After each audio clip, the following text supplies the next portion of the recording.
कृपा भज मन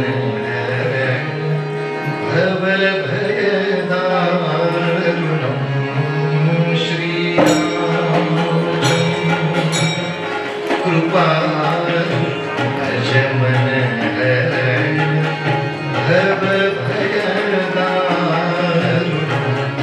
नवकंच गोचन कंचन करकंच पदकंचारुणं श्रीरामचंद्र कृपा भज मन भव भयदारुणं श्रीराम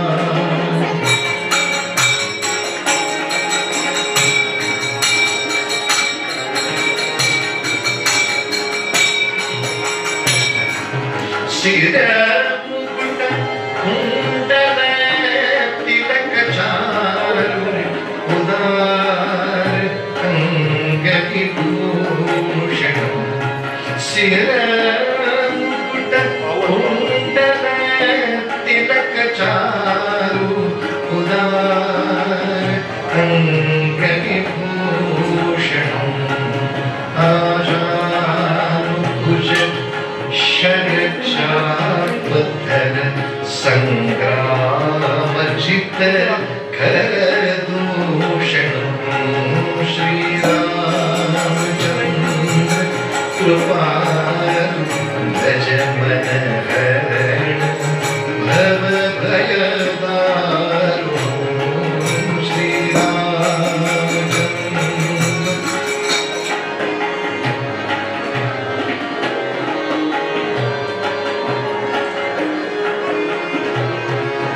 इतिवत तुलसीदास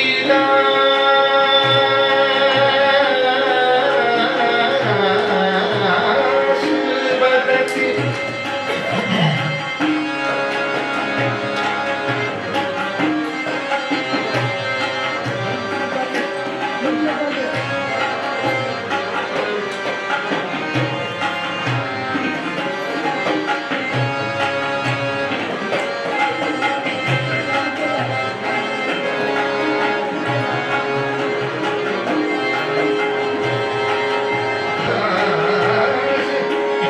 वदति तुलसीदास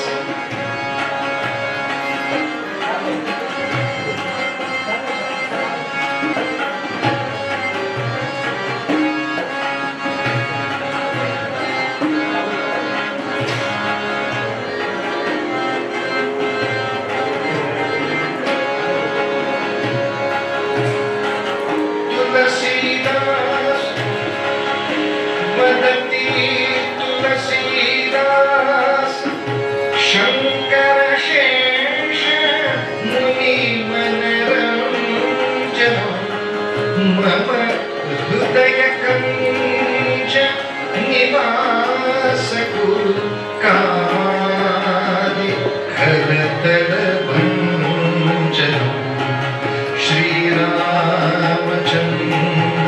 कृपा भज मन भव भयदारुणं नवकंचलोचन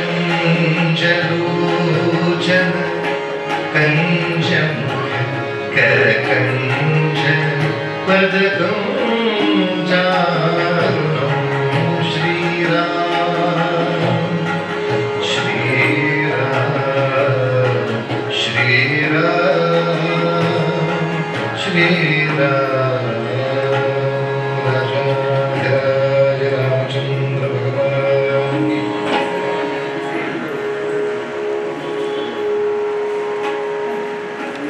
तुलसीदास महाराजांनी केलेलं हे स्तवन, ज्या स्तवनामध्ये दोन वैशिष्ट्य आहेत. पहिलं वैशिष्ट्य, याच्यामध्ये कंज हा शब्द खूप वेळा आला आणि कंज या संस्कृत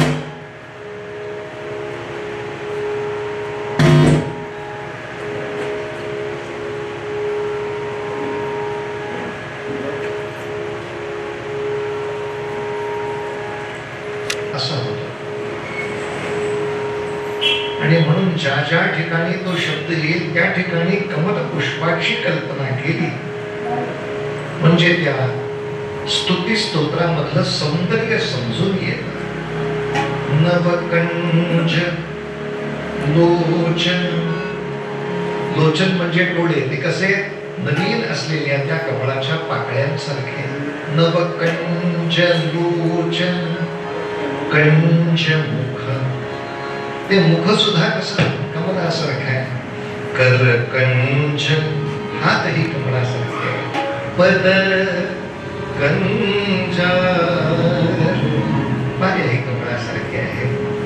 आणि शेवटच्या चरणात ते सांगताय इति वदति तुलसीदास शंकर शेष मुनि मनरंजनम मम हृदय कंज. माझ्या हृदयाच्या कमळामध्ये येऊन तू निवास कर. मम हृदय कंज निवास तू. कशाला येऊ? कामादि खलतर भंज. आणि या ठिकाणी महाराजांनी हेतुतः शिर मुकुट कुंडल तिलक चारु उदार अंग विभूषण याच बरोबरीनं वर्णन असं केलंय आजान भुज. काही महापुरुषांचं हे वैशिष्ट्य अनेक ठिकाणी सांगितलंय की त्यांचे हात त्यांच्या गुडघ्यापर्यंत पोचतात, एवढे लांब आहेत. जानू म्हणजे गुडघा, त्या भुजा गुडघ्याला टेकतील इतक्या लांब आजान भुज. पण मगाशी आपण ऐकल्याप्रमाणे अगस्त्य ऋषींनी जे कोदंड दिलं होतं ते कोदंड धारण करणारा तो शर चाप धर. शर म्हणजे बाण, चाप म्हणजे धनुष्य. शर चाप धर, व ते धनुष्य बाण घेऊन तो काय करतो? दसऱ्याला प्रदर्शन पुढं काय तर त्याचा रामचंद्र वेळच्या वेळी उपयोग करतात. याचं तुलसीदासांना कौतुक आहे. आमच्या घरात आहे, करायचं काय? लोणचं तर होतं त्याचं चांगलं. संग्रामजित खर दूषण. आणि एक वेगळा विचार लक्षात घ्या. जेव्हा अगस्तींच्या आश्रमात राम आले आणि अगस्तींनी सांगितलं रामा मला माहिती आहे तुझं रावणाशी युद्ध होणार, तुला एका उत्तम शस्त्राची गरज आहे म्हणून मी रावणाकडच्या सगळ्या शस्त्रांचा अभ्यास केला, त्याच्या आघाताने तुटणार नाही असं कोदंड तुझ्यासाठी तयार केलं. हे जेव्हा अगस्ती सांगत होते ते सीते देखत सांगितलंय. अजून सीता हरण झालेलं नाही तेव्हाची ही कथा आहे. म्हणजे रामचंद्रांनी रावणावरची स्वारी केली ती फक्त सीतेसाठी नव्हे. समजा सीता पळवली नसती तरी सुद्धा अयोध्येतनं निघाल्यापासून त्याच दृष्टीनं गटबंधन चाललेलं होतं. किंबहुना रावणाचा वध हा रामचंद्रांच्या जीवनाचा हेतू आहे. त्यासाठी त्यांना जन्माला घातलंय. याच्याही पलीकडे दोन विचार करता त्यांना वनवासात जरी पाठवलं नसतं तरी आज ना उद्या स्वारी करून रावणाला संपवायचं त्यासाठी त्यांनी जन्माला आलोय. आपण पुष्कळशा वेळेला क्षणिक कारण महत्वाचं मानतो आणि मूळ कारण बाजूलाच पडत. म्हणजे आपण जो कथाभाग काही कालांतराने अनेक वेळा पाहिला आहे की खूप लोक असं सांगतात नेहमी की अफजल खानाने शिवाजी महाराजांच्या पाठीत अशी कट्यार घोसकली म्हणून महाराज चिडले मग त्यांनी वाघनत चालवलं. असा उलटा प्रश्न नाही का पडत? समजा कट्यार घोसकली नसती तर काय करायचं होतं? समजा घोसकली नसती तर मग त्याला काय खाणा नारळानं उटी भरून पाठवायचं होता घरी? काय करायचं होतं? कट्यार मारणं हे वाघनत मारण्याचं कारण आहे का? तो विजापुरातून निघाला इथंच त्याचा मृत्यू ठरला. त्याने तुळजापूरला हात लावला, पंढरपूरला पीडा केली, तिथंच त्याचा मृत्यू ठरला. किंबहुना इतिहासात आपण हेही वाचलंय की त्याच्या भेटीला जाण्यापूर्वीच त्याची भेट ज्या शामियान्यात घ्यायची होती त्या शामियान्याचा नेम धरून माचीवरती एक तोफ तयार ठेवली होती महाराजांनी आणि सांगितलं होतं एक विशिष्ट काळापर्यंत मी जर आलो नाही तर शक्यता आहे मी संपलो, मी राहिलो तर त्याच्या आधीच बाहेर येईल, पण मी जरी संपलो तरी याला जिवंत जाऊ द्यायचा नाही. म्हणून वर्ण तोफ डागा आणि संपूर्ण शामियाना बेचिराग करा अशा आज्ञा देऊन महाराज तिथे गेले. म्हणजे तो हिंदवी स्वराज्याचा आणि सगळ्या सज्जनांचा शत्रू आहे, म्हणूनच तो मरायच्या लायकीचा आहे. काठ्यार मारण्याची वाट बघत बसणं अजून त्यांनी मला मारलं नाही. तोपर्यंत I will not do anything. आता काय पोलीस केस करायची का त्याच्यावर? त्याने मारायची वाट बघत बसता एखाद्या माणसाने चोरून मारून इकडून तिकडून दारू गोळा जमा केला, घरात भरला आणि कोणीतरी चुकून बिडी घेताना काडी पेटवलीत काडी टाकली. मुलाला दणका. कशाने दणका फुटला? काडीमुळे. या घरात जर कुठलीच दारू नसती तर अख्खी काड्यापेटी पडली असती तरी काही होत होतंय काय? मूळ कारण त्याच्यामध्ये दारू होती म्हणून उडाली. त्याचा दोष काडीवर किती द्यायचा? तसं त्या काळात सीताहरण झालं जरी नसतं तरी सुद्धा रावणाशी युद्ध करायचं हे अभियान रामजन्मापासून सुरू आहे. म्हणून अगस्त्य तिथे सांगतायत रामचंद्रांच्या जीवनातलं गुरूंचं स्थान किती वेगळं आहे पहा. ते स्वतः असं सांगतायत की रामा, माझ्या अखत्यारीत आहे तेवढा मी अभ्यास केला, तुला कोदंड दिलं, पण हे निर्माण करून सुद्धा काही वर्ष गेली आहेत. आता रावणाने याच्या पुढे काही प्रगती केली असेल तर अजून माझ्यापर्यंत पोहोचलेली नाही, कारण मला तो जिथपर्यंत माहिती आहे तिथपर्यंतची माझ्याकडे माहिती आहे. समजा तो पुढे आणखीन अपडेट झाला असेल आणि हेही शस्त्र काम करेल असं झालं, अशा वेळी काय करशील? लक्षात ठेव, तुझ्या युद्ध भूमीवरून मला हाक मार. मी गुरु या नात्याने तिथे येऊन उभा राहील, तिथे येऊन उभा राहील. उगाच्या उगाच एकदा मी तुला दिलंय ना, आता तू विचार करू नकोस. अरे रावण काय मोठा, तो जरी 10 वर्षाचा आणि आपण जरी 5 वर्षाचे असलो तरी 5 वर्षातच आपण 10 वर्षाचे होणार असतो. त्याच्या पुढच्या 5 वर्षात आपण 15 वर्षाचे होणार असतो, तो 10 वर्षाचा असतो. अरे असं कसं होईल महाराज? तुम्ही 15 होता तेव्हा तूही 20 वर्षाचं होईलच ना.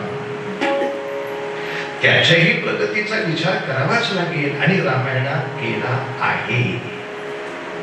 खरंच रामाच्या शेवटच्या युद्धामध्ये रामचंद्रांनी आणलेले बाण विफल जाऊ लागले तेव्हा अगस्तींना बोलवावं लागलं.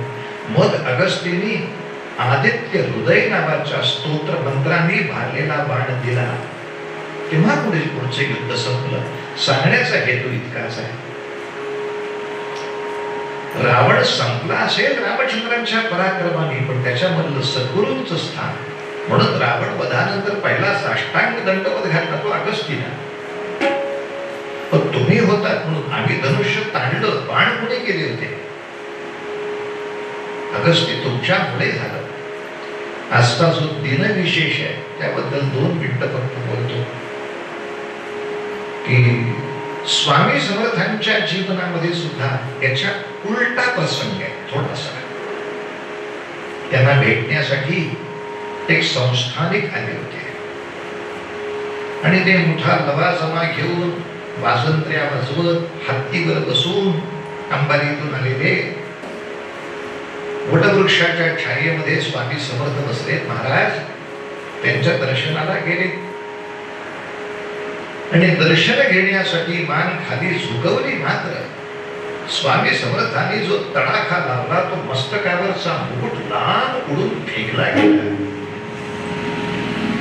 तर स्वामी इतकंच म्हणाले, हे वैभव दाखवण्यासाठी येथे येता काय? अरे तुमच्यासारखे बुद्धिबळातले राजे, म्हणजे चेस बोर्डवरचे, अरे तुमच्यासारखे बुद्धिबळातले राजे आणि दिवसाला 50 उभे करतो, दिवसाला खाली करतो.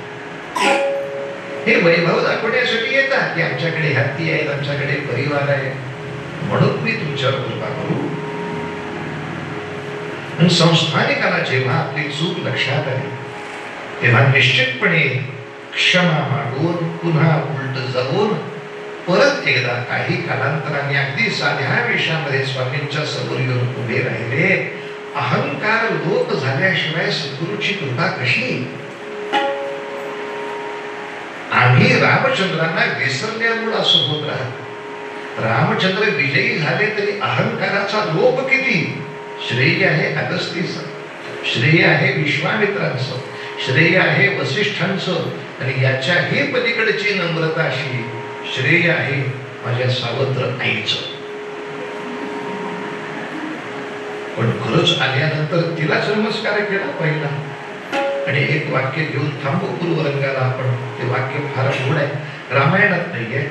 रामायणावरती मोरारी बापू जे प्रवचन करतात त्या प्रवचनातलं ते वाक्य आहे. त्यांच्या विशिष्ट हिंदी स्टाईल मध्ये टाकलेलं आहे ते.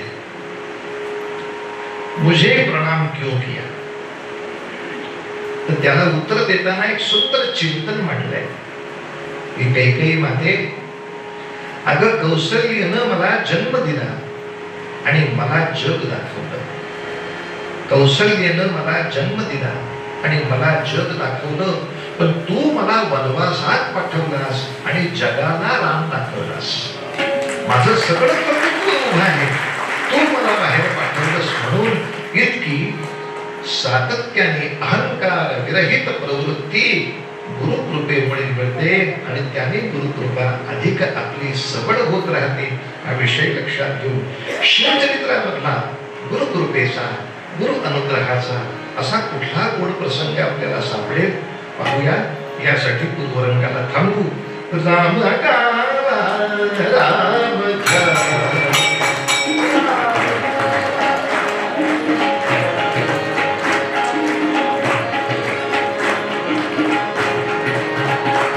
राम जीवीचा विसावा.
रघुपति राघव राजा पतित पावन सीता.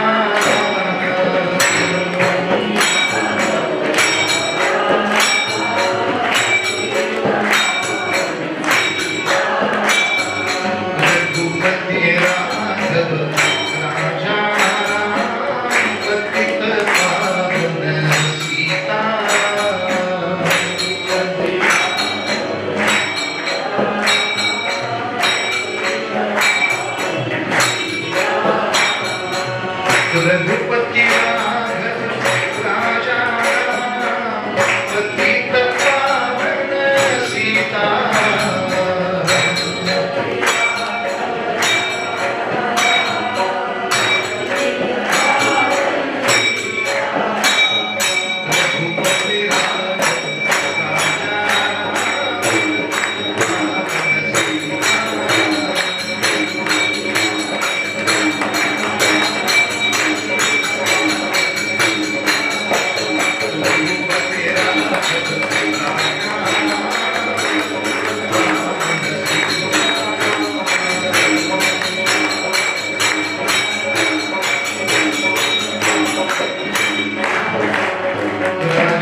माझ्यानंतर म्हणावं, हरे राम हरे राम राम राम हरे हरे हरे कृष्ण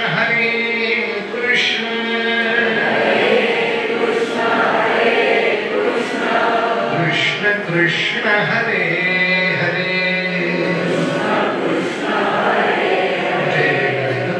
गोपाल कृष्ण महाराज की जय.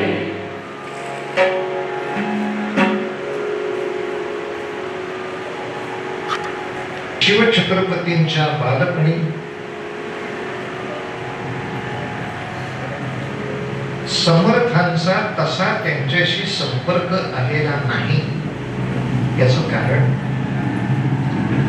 महाराज 15 वर्षाचे होईपर्यंत समर्थ रामदास महाराष्ट्रातच नव्हते.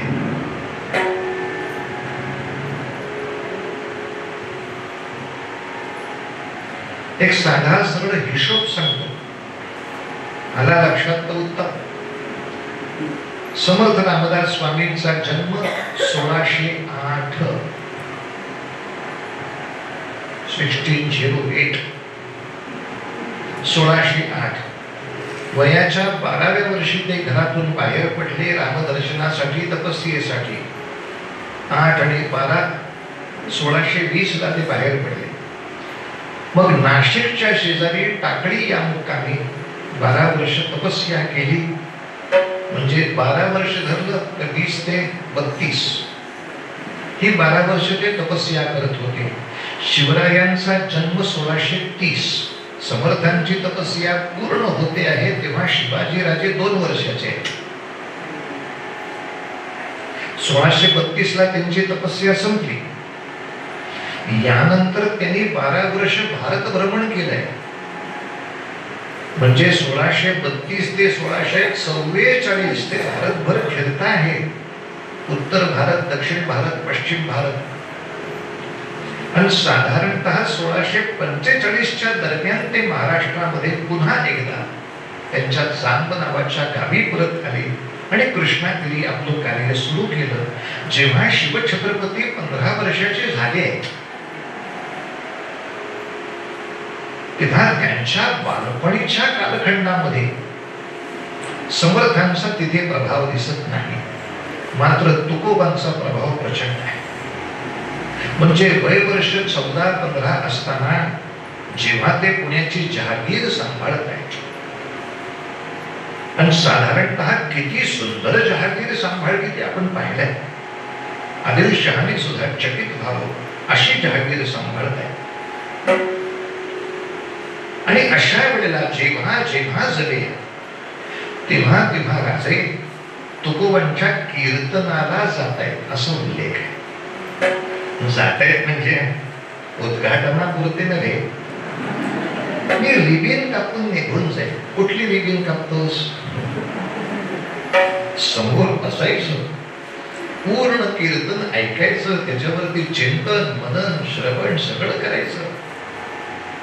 खूप मोठा संस्कार आहे तो. त्यामुळे साधारणतः आपल्याकडे इव्हेंटला महत्व जास्त, इन्सेंटला कमी. त्यामुळे मिरवणूक असेल तर 20,000 येतात, चिंतन असेल तर 200च. नाचायला कळलं पाहिजे. आपण ज्याच्यासाठी नाचायचे त्याचा विचार तर करूया. विचार तुम्ही करा, नाचायच्या वेळेला येतो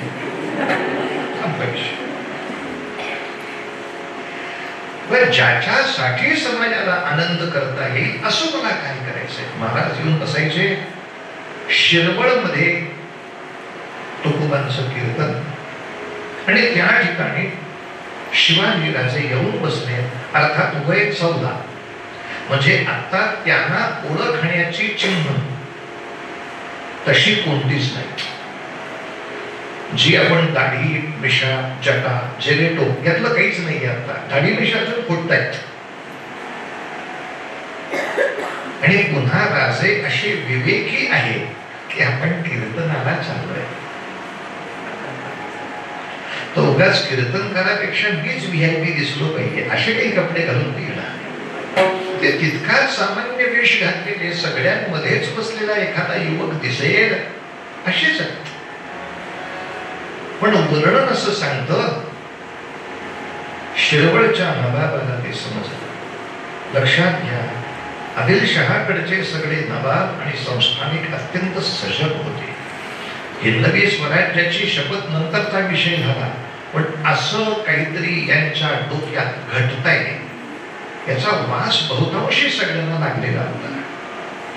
किंबहुना त्याची खात्रीच होती, कारण शहाजी राजांनी हिंदवी स्वराज्य करण्याचा पहिला प्रयत्न केला होता. तो अयशस्वी झाल्यामुळे ते आदिलशहाच्या समोर हात बांधून उभे ते सगळेच जाणत होते. ज्या क्षणाला हे हात सुटतील त्या क्षणी पुन्हा हिंदवी स्वराज्याचं याचं मानस आहे हे कुणीही डोळे झाकून सांगत होता. नव्हे, तेच संस्कार मुलावर झालेत हे विजापुराच्या भूकंपाने सिद्ध होत. तेव्हा ही ठिणगी लहान आहे तोवरच विजवावी या दृष्टीनं चिंतन केलं होतं. आणि शिरवळच्या नवाबाने मंदिराला वेढा घातला. कीर्तनात निशस्त्र असलेला राजा पकडू, इथंच संपवून टाकू, नको ते हिंदवी स्वराज्य, नको गडबड. वेढा घातला. आणि अशा वेळेला तुकोबांच्या कीर्तनात नेहमी मागे 13 टाळकरी असत. त्यांच्या जीवनातल्या अनेक घटनांमध्ये 13 ही संख्या खूप मोठी आहे. ती गाथा सुद्धा बुडवली, ती 13 दिवसांनी बरोबर परत आली. आणि त्याच्यावर एक गोड कल्पना पण केली होती. तुकोबाने त्या डोहाला विचारलं, का रे इंद्रायणी, जर मला ही गाथा परतच द्यायची होती तर मग एवढे दिवस का लावले, एवढे दिवस का लावले? तर इंद्रायणी म्हणाली, मी तरी पारायण केल्याशिवाय परत कशी देऊ? पांडुरंग हरी वासुदेव हरी पांडुरंग हरी. काय गोड चिंतन असतं. मला आता अनायासही मिळाली होती, मी पारायण केल्याशिवाय तुम्हाला कशी परत देऊ? थांबण्यात लावलं मी. त्याच्यामध्ये संताजी जगणारे हे टाळकरी होते. वेढा पडतोय बघितल्यानंतर हळूच पुढे आले. तुकोबांच्या कानापर्यंत आले. विठ्ठलाचा गजर चालू असताना सांगितलं की वेढा पडतोय महाराज. कीर्तनामध्ये शिवाजी राजे पकडले गेले किंवा मारले गेले. कीर्ती चांगली गुणात. तुम्ही इकडे भजन चालू ठेवा. या अनेक मंदिरांना चोर वाटा आहेत. आम्ही त्यांना देवघरामध्ये दर्शनासाठी नेतो, तिथून बाहेर काढतो. नेऊ का? तर तुकोबांनी स्वच्छ सांगितलं,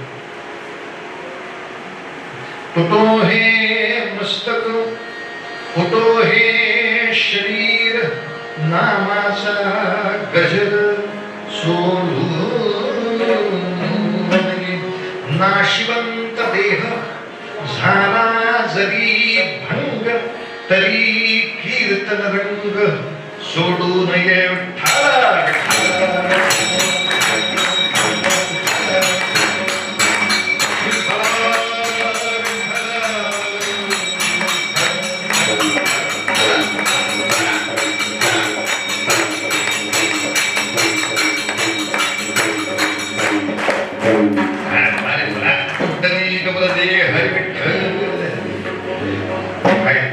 शब्दांमध्ये महाराजांच्या जीवावर आलेला असताना कीर्तनात गेले नाही.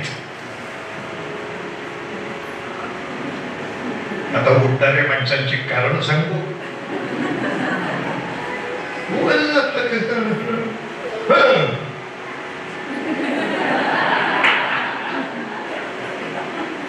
इकडे काय ही ती माणसंच आहेत, त्यांच्या खाली गंभीर ठेवता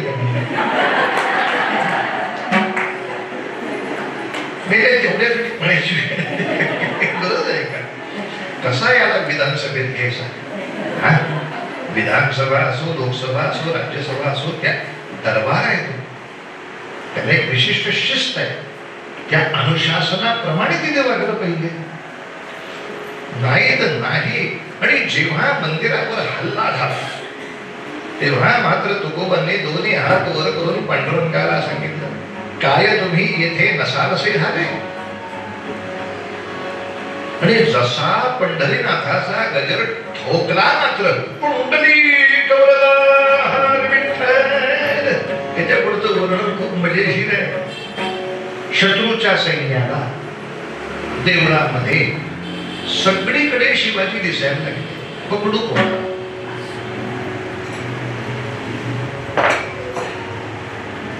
या वाक्याचा अर्थ काय घ्यायचा?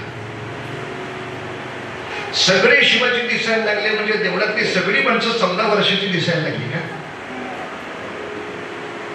14 वर्षाचा असणं म्हणजे शिवाजी असणं ही ओळख आहे का? सगळ्यांचे कपडे शिवाजी महाराजांसारखे दिसायला लागले, सगळ्यांचे चेहरे शिवाजी महाराजांसारखे काय दिसायला लागले? शिवाजी महाराजांची सगळ्यात मोठी ओळख आहे शत्रूला न घाबरता निडरपणे उभं राहणं. आतापर्यंतची परिस्थिती अशी होती, सैन्याचा हल्ला झाला की आम्ही कसे पळालो हे सांगणं हे शक्य. काय पळालो आम्ही तेव्हा सांगतो महाराज, असे पळालो सापडलोच नाही. मोठाच विषय याबद्दल आपला हात कोणी धरू शकत नाही, प्रश्न येतच नाही. कारण पूर्वापार आपण ते सांगितलेलं आहे. शेवटी विजय शस्त्र सहित असलेल्या सैन्याचा आहे. तुळजापुरावरती अफजल खानाने हल्ला केला तेव्हा अफजल खानाची फौज 20,000, तुळजापुराची लोकसंख्या 5 लाख. संख्येचा काय संबंध? बेटरी आहे का? एवढ्या 5 लाख लोकांना नवरत्नात नाचता येतं, पण देवीचं एक तरी शस्त्र चालवता येतं का? नाहीये. परिणाम काय होणार? देवीचं देऊळ फुटणार, देवीची मूर्ती फुटणार, 5 लाख पळून जाणार, 20,000 जिंकणार. संख्यात्मक आपण प्रचंड आहोत म्हणजे आपण सुरक्षित आहोत असं हिंदूंनी समजणं यासारखा मूर्खपणा नाही. जेव्हा जेव्हा आपल्यावरती शत्रूची आक्रमणं जिंकली तेव्हा आपण बहुसंख्यच होतो. संख्या मोठी असली म्हणजे काही राष्ट्राचं रक्षण होत नाही. त्या अवघ्या मोठ्या संख्येला राष्ट्रभावना आहे का? ती त्या राष्ट्रभावनेनं किती पूरित आहे, प्रेरित आहे, ह्या गोष्टी खूप महत्वाच्या ठरतात. आणि मग त्या भावनेनं प्रेरित 200 माणसं सापडली तरी ती 20 लाखाचं संरक्षण करतात. राजांचा आहे स्वभाव तो आहे. जेव्हा जर का स्वभाव धग गडगडली सांगायला लागता करा, आता गर्जना करा. पत्रकार थांबले तुमची गर्जना ऐकायला, म्हणजे उद्याच्या पेपरमध्ये छापता तरी येईल. असं असं झाल्यानंतर किमान आवाज तरी काढला का घेऊया म्हणूनच.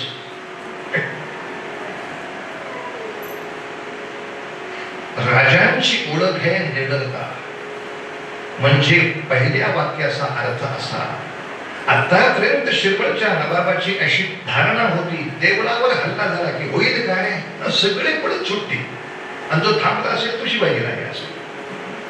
पण सगळेच शिवाजी राजे दिसायला लागले. म्हणजे प्रत्येक जण हातामध्ये असलेला टाळ घेऊन, हातामध्ये असलेली पताका घेऊन, हातामध्ये असलेल्या चिपळ्या घेऊन निडरपणे शत्रूशी मारायला भरायला. आम्ही काय पडून जाऊ केले का? आम्हाला महाराजांनी नाव दिले वारकरी. जिथं अधर्म दिसेल तिथं वार करायला महाराजांनी शिकवले. तुम्ही काय बोलता आमच्याशी? पण सगळेच मारू लागल्यावर शिवाजी सगळ्यांनाच चांगलं वाटतं. सगळ्यांमध्ये तो प्रकट झाला. ही गुरुकृपा, ही गुरुकृपा. महाराजांना वंदन करून शिवाजीराजे पुन्हा पुण्याकडे गेले. तोपर्यंत लाल महाल नावाचा त्यांचा वाडा तयार होत होता. पण महाराजांचा मानस लक्षात घेऊन काय झालं?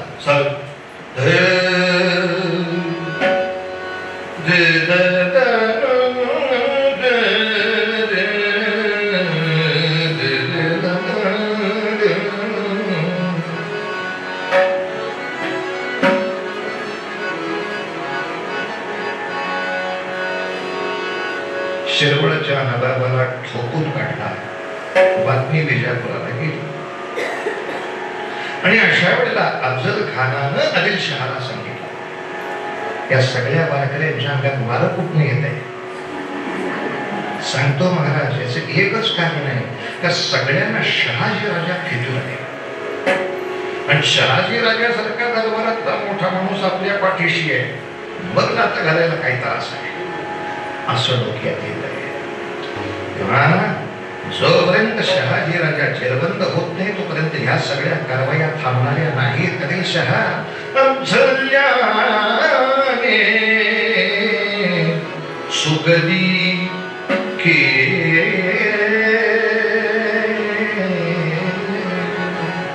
शहाजी असे फितुर, शहाजी असे असे फितुर, अफझल्याने सुगदी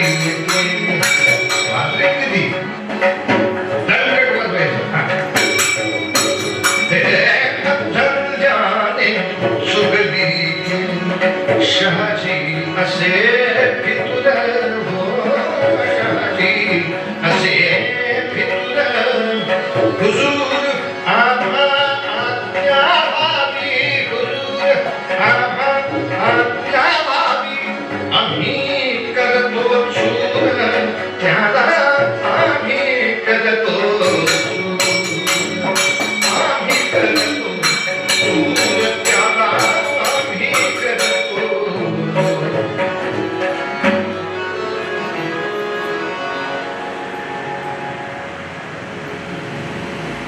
हुजूर फक्त आज्ञा करा. या शहाजीला बघतोच. आदिलशहानं परवानगी दिली म्हटल्यानंतर शहाजी राजांचा अत्यंत जिवलग असलेला दरबारातला मित्र मुस्तफा खान आणि आणखीन अत्यंत प्रिय असलेला सरदार बाजी घोरपडे हे मुद्दाम विजापुराच्या दिशेनं यांना भेटायला म्हणून निघाले. बेंगलोरच्या दिशेनं. राजधानी विजापूरच होती, शहाजी बेंगलोरला. तेव्हा आपसामध्ये लढून एकमेकांना त्रास देणारे कोण असतात अशी जर नावं विचारली तर शहाण्या माणसानं सगळ्यांची नावं घ्यायची. सगळे असतात. यामध्ये कुठल्याही जातीला वगळता येत नाही आणि कुठल्याही धर्मालाही वगळता येत नाही. म्हणजे शहाजहान इस्लामचं सगळं पालन करणारा असला तरी सुद्धा तो आदिलशहाच्या विरोधात राहतो. तो कुतुबशहाला संपवायला बघतो. अगदी आजच्या सुद्धा प्रार्थनेमध्ये दोन गटांची त्यांच्यातही मारामाऱ्या पेटल्या. त्यामुळे मारामाऱ्या करण्यासाठी काय लागतं? करायची इच्छा. पण ते सगळ्यांमध्ये होते. पण त्यांच्यातही आपसात मारामाऱ्या लागतात. ब्राह्मणातही मारामाऱ्या लागतात. ह्याला वर येऊ द्यायचा नाही, त्याला खाली पाडायचा, त्याला वर येऊ द्यायचा नाही, ह्याला खाली पाडायचा. मराठ्यामध्ये सुद्धा ती वाटचाल सुरू होते. याला अमुक मंत्री केला की ह्याच्या पोटात दुखतंय, त्याला अमुक मंत्री केला की ह्याच्या पोटात दुखतंय. डॉक्टरचं बरं चाललंय, पोटात सारखं दुखत आहे. मग कधी हे प्रकरण काढा, कधी ते प्रकरण काढा. म्हणजे शहाजी राजे भोसले मराठा, बाजी घोरपडे मराठा. मराठा आहे म्हणून ते एकमेकांना मदत करतील याची खात्री आहे काय? नव्हे. काही ठिकाणी करतीलही, पण एकमेकाच्या विरोधात असण्यासाठी ब्राह्मण मराठा मुसलमान क्षत्रिय वैश्य असं असावं लागतं असं काही नाही. अगदी गौतम बुद्धाची उत्तम पूजा करणारे सुद्धा दोन गट एकमेकाचे वैरी आहेत. त्यामुळे गौतम बुद्धांची आपण उपासना करतो, आपण तरी ह्यांच्याशी वैर करू नये, कारण हे तेच उपासना करतायत. आपण फार विचार करू नका याच्यावर. हे होत राहत. साधारणतः प्रत्येक, म्हणून जर आपल्याला कोणी म्हटलं सगळे ब्राह्मण असे असतात का, आपण पटकन होतो. सगळे असे असतात. सगळे ख्रिश्चनांमध्ये सुद्धा हे असत आहे.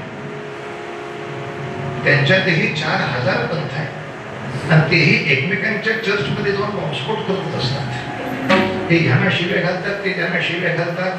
मला सांगा, मुळात जगामध्ये 90 युरोपियन सगळी राष्ट्र आहेत ती सगळी ख्रिश्चन.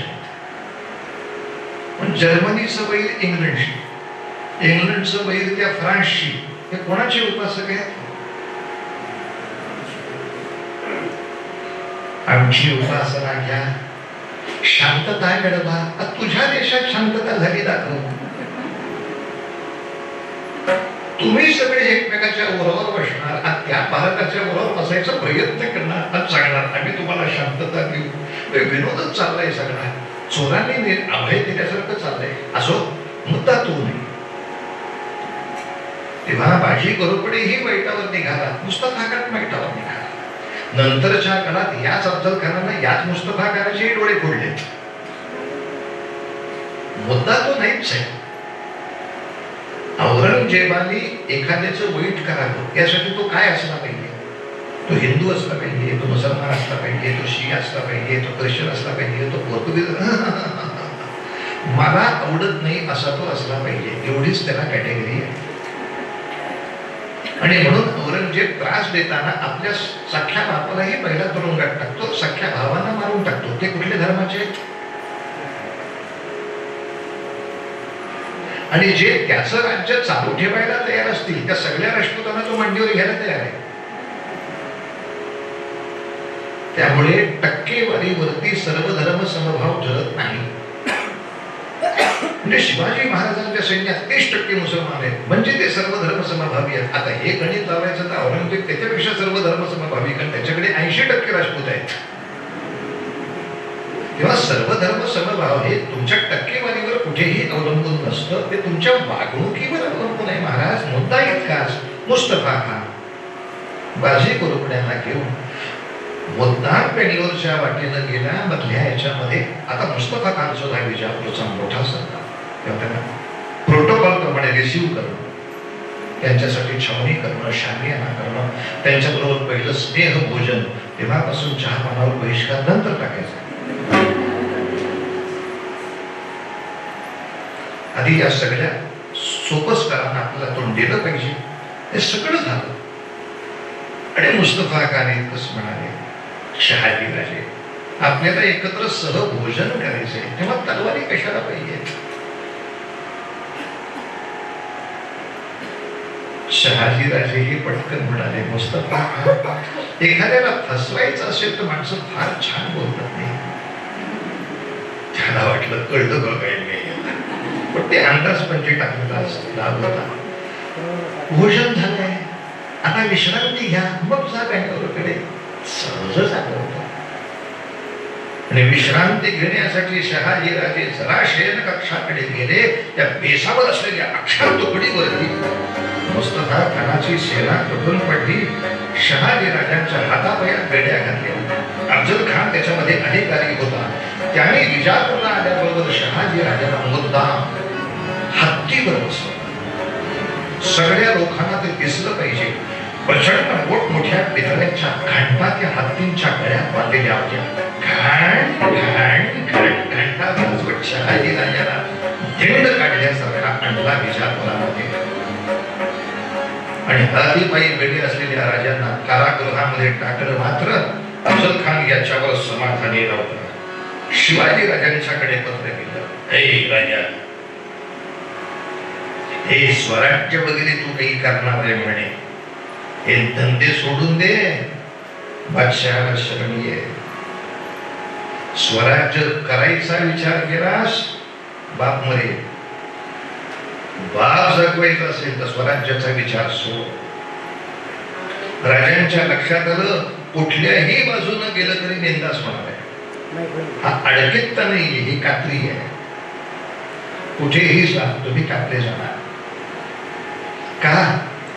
जर आपण वडिलांच्या साठी स्वराज्याचा नाद सोडला तर माणसं काय म्हणतील? बघा, कुठं स्वराज्याची काळजी आहे? शेवटी आपले नातेवाईकच महत्वाचे. म्हणजे पुन्हा नेंदास. आणि एका बाजूला वडिलांचं काही झालं तरी चालेल पण स्वराज्य सांभाळील असं म्हटलं, पुन्हा म्हणायला मोकळे, बापाला सांभाळता येईना हे स्वराज्य सांभाळते. काही केलं तरी त्रास आहे हो. अशा वेळेला काय करावं? जिजामाऊलीने एक सुंदर सांगितलं, अशी वेळ असेल तेव्हा सद्गुरूसी शरण जाय, तेणे सुखची होणे.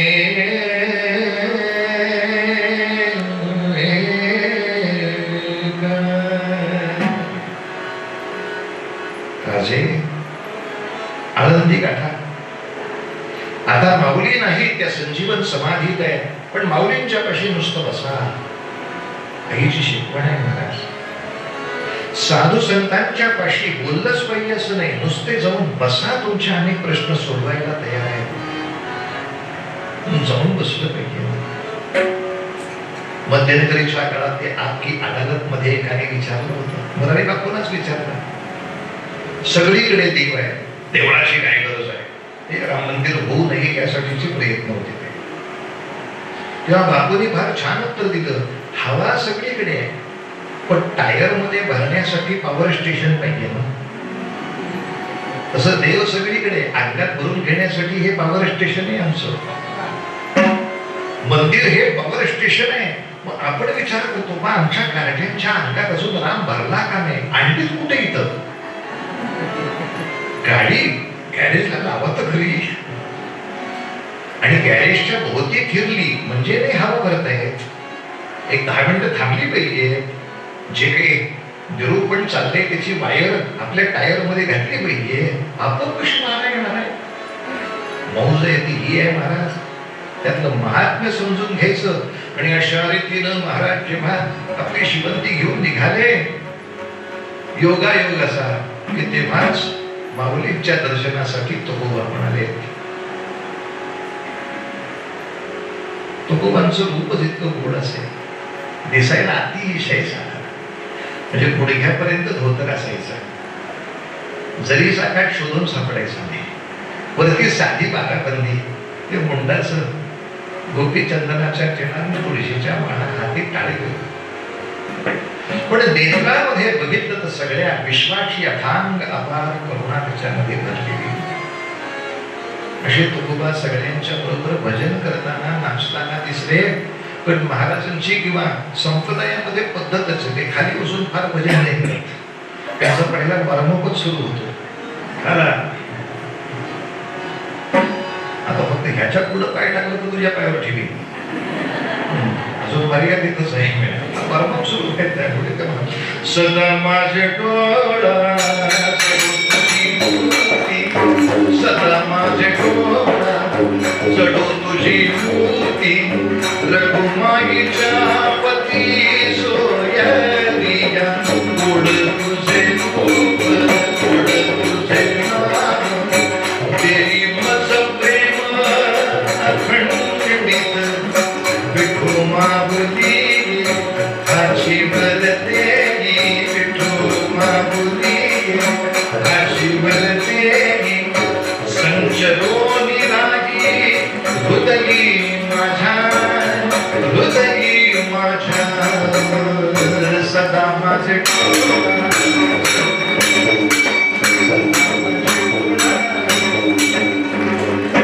कुंडली गुरुदेव ज्ञानेश्वर महाराज की जय. महाराजांना पाहिलं का राजे, चेहरा एवढा उदास, अशी अवस्था आहे. स्वराज्य ही संकटात आहे आणि आबासाहेबांचा जीव धोक्यात आहे. आदिलशहाशी आता पंगा घ्यावा ही आमची शक्ती नाही. काय करावे म्हणून मासाहेबांनी तेव्हा सांगितले आहे, संत चरणापाशी झाले यासाठी आलो. आदिलशहा आमच्या आबासाहेबास काही करेल भय वाटते. आणि महाराजांनी एकाच वाक्यात सगळं उत्तर दिलं, आपणास आदिलशहाचे भय वाटते. पण आदिलशहाला ज्याचे भय वाटते असा कोणी दुनियेत आहे ना?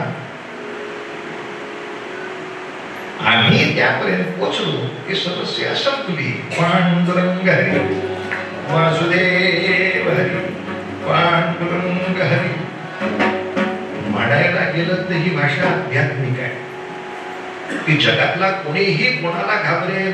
भगवंतासमोर सगळे घाबरणारच. त्याच्याकडे यम नावाचं प्रकरणच आहे. जरा BA पास झाला की लगेच तू त्याला पाठवतो, यम ये. यमाला रेड्या सगट यम ये करतो. त्याला कोणी घाबरेलच. आदिलशहा ज्यांना घाबरेल असा कोणी असेलच ना. आध्यात्मिक परिभाषेत भगवंताशी नातं जोडलं की सगळे प्रश्न सुटतातच. ही सगळ्यांच्या देखत बोलायची भाषा. मला माहिती, मला काय सांगायचंय, तुम्हाला कळतंय, तुम्हाला काय ऐकायचंय. महाराजांच्या लक्षात आलं जे काही यायचं ते ताबडतोब महाराजांमध्ये. शिवाजी राजांचे सगळ्यात मोठं जर आणखीन एक श्रेय असेल, सगळं गुप्तहेर खातून गेलं. म्हणजे शत्रू किती श्वास घेतो ते सुद्धा यांना कळायचे. शत्रू कोण, त्यांचे आपसात नाती काय, एकमेकांचे असलेले त्यांचे संबंध काय. आणि शिवाजी राजांचा हाच अभ्यास आहे. भारताची सगळ्यात मोठी हानीच झाली असेल तर ती शत्रूकडून नाही, असावध राहण्यामुळे झाली. साधा महाराष्ट्राचा इतिहास जरी पाहिला तरी अल्लाउद्दीन खिलजी जेव्हा 8,000 फौज घेऊन देवगिरीवर आला तेव्हा आमची तलवारी हुडकण्यासाठी धडपड सुरू झाली. का? तो दिल्लीत एका दिवसात आला होता. दिल्लीतून एक सेना महाराष्ट्राकडे येते हे आपल्या गुप्तहेराने का नाही सांगितलं? म्हणजे राजा रामदेव रायांनी महाराष्ट्रात मोठं राज्य केलं असेल, पण आपले गुप्तहेर मथुरेपर्यंत ठेवावेत, आपले गुप्तहेर दिल्लीकडे ठेवावेत, आपले गुप्तहेर अफगाणिस्तानकडे ठेवावेत. गोव्याकडून पोर्तुगीज त्रास देतात, आपले गुप्तहेर तिथे ठेवावेत. सजगता नाही, सावधानता नाही. त्याच्यामुळे हे सगळं झालं. म्हणून राजे सतत सावधान इतके, अख्खं गुप्तहेर मंडळ सतत फिरतच नाही. सर दादोजी जी,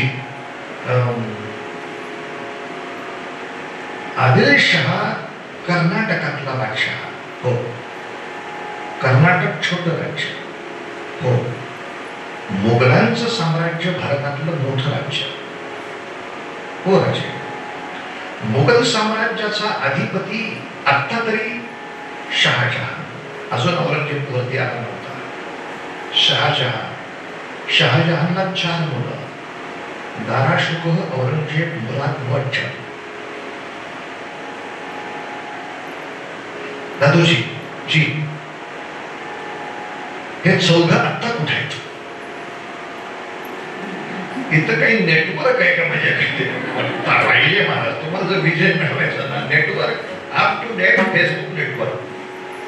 बाकीचे दूर आहेत, पण तूर्त शहाजहान मुअज्जम सगळ्यात धाकटा, तो महाराष्ट्र दौऱ्यावरच आहे. आता तो परळीपर्यंत आलेला आहे. उत्खा शहाजहान त्याला आपलं पत्र पाठवलं. काय? त्यांना म्हणावं, शिवाजी राजे आणि शहाजहान बादशाह ज्यांना ओळखतात असे शहाजी राजे, अंडरलाईन भातवडीची लढाई, शहाजहान ज्यांना ओळखतात असे शहाजी राजे, आम्ही दोघंही तुमची सेवा करण्यासाठी यायची इच्छा करत होतो. हे आदिलशहाला कळल्यामुळे त्यांनी शहाजी राजांना कैदेत टाकले आहे. तेव्हा मुघल सत्तेकडे ज्याला जायचे आहे त्याला विजापूरच्या माणसाने कैदेत टाकावे हे आपल्या नावाला शोभत नाही. तिसऱ्याच्या गळ्यात घोंगड घातलं. योग्य ती कारवाई व्हावी. काय झालं असेल कल्पना करा. दिल्लीच्या लेटर हेड वरती, पण हे दौऱ्यावर असले तरी लेटर हेड दिल्लीच. शहाजहान मुराद त्यांनी शिक्का मारला, देऊन टाकला. आदिलशहा, आमच्या सेवेला यायला सिद्ध असणाऱ्या शहाजी राजांना आपण कारागृहात टाकलं. याचा नतीजा चांगला होणार नाही. बऱ्या मुलांनी त्याला सन्मानाने सोडावे, अन्यथा मुघलांच्या फौजा विजापुरात घुसतील. हे झंझट कुणी बरोबर घ्यायचं? आदिलशहाला कळेना, सेंट्रल गव्हर्नमेंट पर्यंत वळत गेली कुणी. ऍक्सेस कुठून मिळतोय? तुम्ही गुप्तहेर खातं चालू ठेवा, बरोबर ऍक्सेस सापडतो. आता विचारून बघा बरं तुम्ही, भाडू कारगिलच्या युद्धामध्ये पाकिस्तान असं म्हणत होतं की सियाचीन नावाचा प्रांत आम्हाला मिळालाच पाहिजे. कारगिल वेगळा आहे, सियाचीन प्रांत वेगळा आहे. त्याच्यावरती काबर हल्ला केला असेल. आमच्या बाळूचं उत्तर, भारताबाहेरच्या प्रांताचं आपण कशाला चिंतन करत नाही. म्हणजे तुला सियाचीन हे भारतात आहे का भारताबाहेर आहे इथपासून अभ्यास करायचा आहे मला. तुला शिवराज्य निर्माण करायचंय. अरे भूगोलातले किमान आपले जिल्हे, आपले प्रांत आणि महत्वाच्या सीमा एवढं तर माहिती राहू दे. महाराज आता पुढच्या जुलैमध्ये येईल दिवस, भयानका घालवू 26 कारगिल विजय दिवस आपण साजरा केला पाहिजे ना. त्या निमित्तानं त्या सीमा दाखवल्या पाहिजेत. आपले सैनिक काय तिथे छळ सहन करतात ते दाखवलं पाहिजे. त्याची किंमत त्याला तर कळली पाहिजे. इथे केंद्रामध्ये असलेले मंत्री सुद्धा तिथे म्हणतात सैनिक काय मरण्यासाठीच मिलिटरीत आलेले असतात. ही भाषा आहे त्यांची सैन्यावर. किंवा नवीन पोरांना तर कळेल त्या मिलिटरीच्या पोरांचं काय होतं ते. असो, राजांची गुप्तहेरगिरी अशी जबरदस्त होती की आदिलशहाला त्याला घंटी वाजली म्हणतात ती अवस्था आली. तेव्हा मुस्तफा खानाला सांगितलं त्याला आण बाबा सोडून आता पुढं. त्यामुळे हातापायातल्या पेढ्या काढून पुन्हा भरजरीची वस्त्र अंगावर घेऊन शहाजीराजे दरबारामध्ये उभे. त्यांना पुन्हा आहेर केला. त्यांना 2 घोडे चांगले आहेरामध्ये दिले आणि आदिलशहाने दिलगिरी व्यक्त केली. आपण आता मुरादला कळवा, आम्ही तुम्हाला सन्मानाने मुक्त केलं आहे. आता मुघलांनी विजापुरात यायची आवश्यकता नाही. आम्ही सुद्धा तुम्हाला थांबवू शकत नाही. तुमची इच्छा असेल मुरादाकडे जायची ती आपकी मुराद पुरी हो. शहाजी तेव्हा काहीच बोलले नाही. तसेच आले बेंगलोरमध्ये. बेंगलोरच्या आपल्या परिवाराला विचारलं हे मुराद काय प्रकरण आहे. आम्हाला पण माहित नाही. मेल्यानं ते काय उगवले का काय कुठलं. लाल महाराजला विचार हे मुराद काय प्रकरण आहे. तिथनं उत्तर आलं बाबासाहेब काळजी करू नका.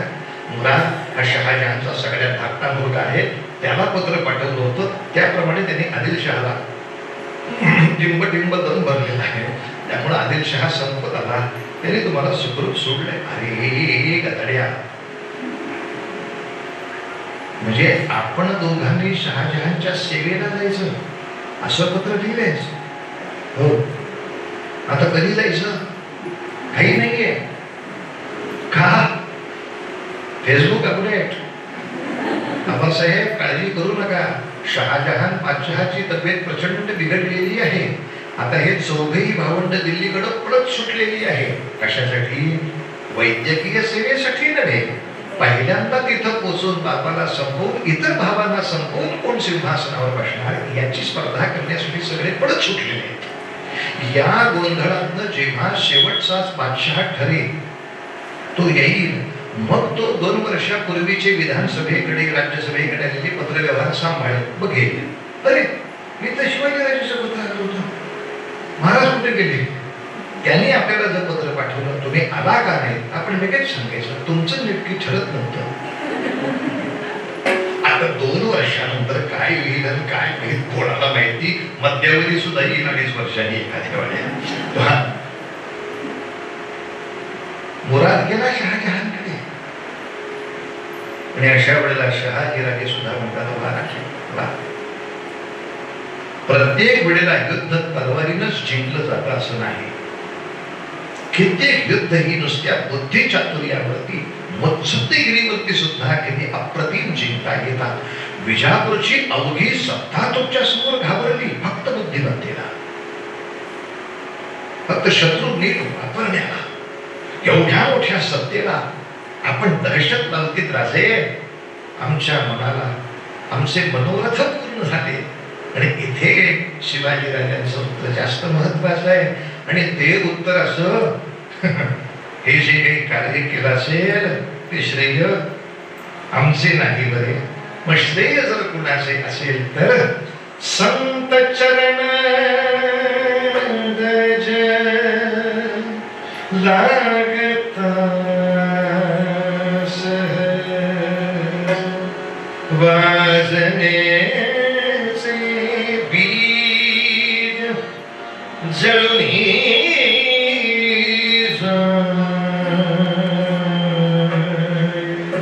संत चरण लागता सहज. संतांनी दिलेल्या मार्गदर्शनाप्रमाणे फक्त आम्ही वाटचाल केली. संत म्हटले म्हणून 2 पावलं पुढे गेलो तर एवढं यश मिळालं. संतांच्या गाथेप्रमाणे जर पुढे जात राहिलो काय मिळणार नाही. म्हणून महाराजांनी आपल्या संत वचनाचा आधार घेऊन बुद्धिचातुर्यानं केलेला पराक्रम फक्त आज पाहिला. आता उद्या रामचंद्रांवरती गुरु जसे प्रेम करायचे तसं रामचंद्रांवर आणखीन प्रेम करणारी काही माणसं पाहू. आणि तशीच महाराजांवरती तेवढंच प्रेम करून त्यांच्यासाठी बलिदान करायला सिद्ध असलेली माणसं पाहू. एखाद्या शिवाजी राजांच्या परमभक्ताचं हौतात्म्य प्रत्यक्ष युद्धामध्ये कसं उभं राहिलं त्याचं युद्धमय दर्शन उद्या आपण वेळच्या वेळी घेऊया. यासाठी आज सद्गुरुनाथांना वंदन करून त्यांच्या कृपेला वंदन करून त्यांच्या पुढे नतमस्तक होऊन अष्टक भैरवी म्हणायची. कधी म्हणायची?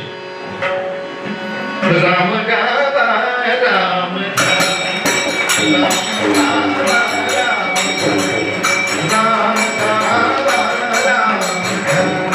राम जीविता विसा राम गावा राम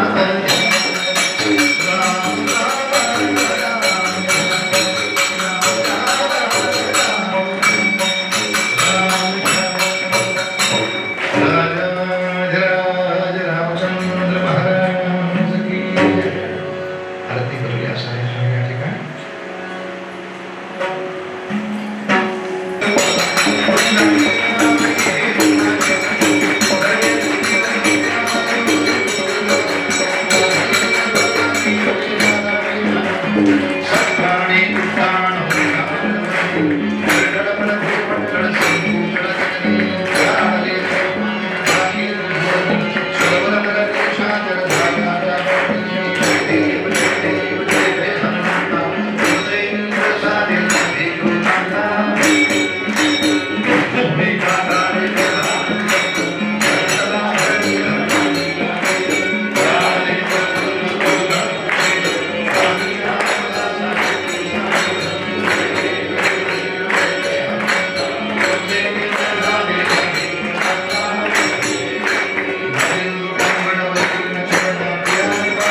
आज थोडासा व्यत्यय आला, पण उद्या छानपैकी कीर्तन होईल. आणि कदाचित उद्या आपण कीर्तनाची जागा हरिस्वामींचा जो हॉल आहे तिथं व्यवस्था करू असा विषय आहे. इथं जरी आला तरी इथून 2 मिनिटाच्या अंतरावरच तो हॉल असल्यामुळे आपल्याला तिथं जायला काहीच अडचण येणार नाही. उद्या होणार आहे 4:30 ते 5:30 रोहिणी महिला मंडळाचं भजन होणार आहे. रोटरी क्लबच्या हस्ते उद्याची आरती आहे 7:30 ते 8 वाजेपर्यंत. आणि गुरुजींनी सांगितल्याप्रमाणे 8:30 ला कीर्तन सुरू होईल. उद्या छत्रपती शिवाजी महाराज भाग 3 हा विषय कीर्तनाचा असेल. मी आपल्या सगळ्यांना एक आव्हान करतो, जे मगाशी